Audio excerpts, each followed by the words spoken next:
One of the most important components in electronic circuits are these, and they're known as diodes, and they come in many different shapes and sizes, and they have different uses.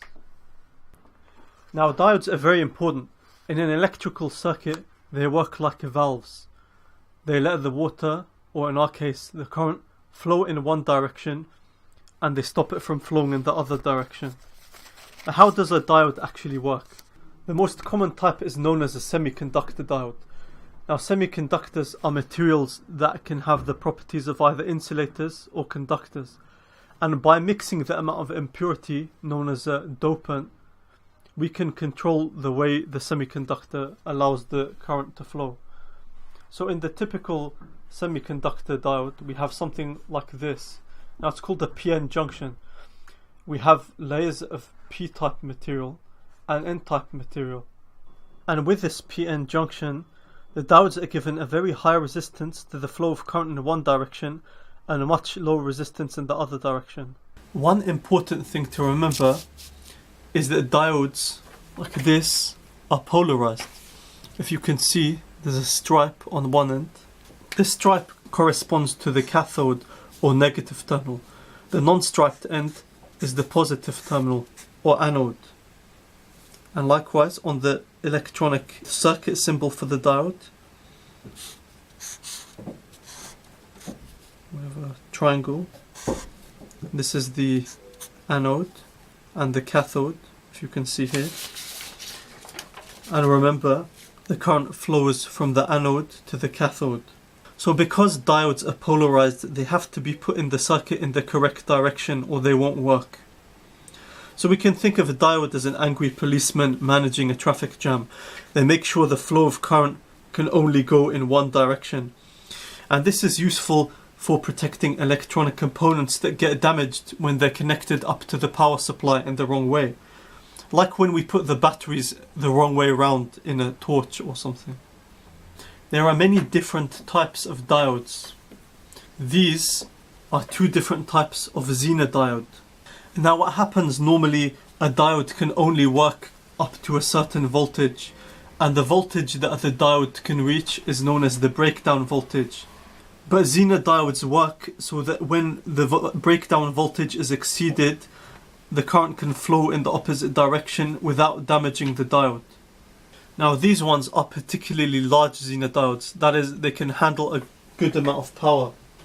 If we look at a smaller one like this, it's actually got a transparent case, and if you read the red numbers with a magnifying glass, you can actually see the breakdown diode. Another type of diode is this. Here's another example. These are rectifier diodes. Because a diode only allows the current to flow in one direction, by using a special combination of diodes, we can convert or rectify alternating current into direct current. And the other really common type of diode is the LED, or the light emitting diode. And as you can see, these come in many different shapes, sizes and colors. In fact, we can even get these, which don't really have a color visible to the human eye. These are infrared LEDs, and we use this in combination with a special detector in, for example, burglar alarm systems.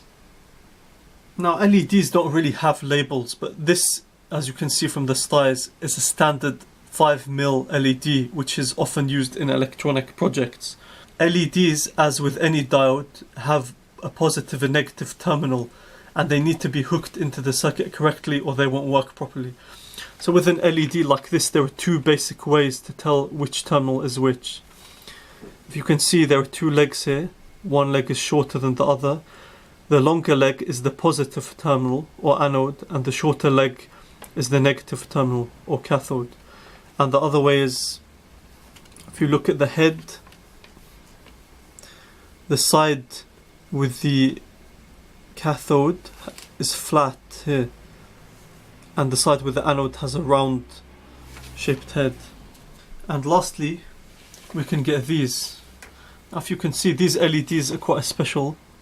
This one has 4 terminals, and this is an RGB LED. So by hooking this into a circuit with some variable resistors, we can get a mix of red, green and blue light. And the 3 terminals, we have 3 anodes, 1 for each color, and the long terminal or the cathode for the negative power supply. So we have 4 terminals, the 3 shorter legs, anodes for the red, green and blue, and the longer cathode for the negative power supply. Thanks for watching. Make sure to check out our other videos, and feel free to like, comment and subscribe.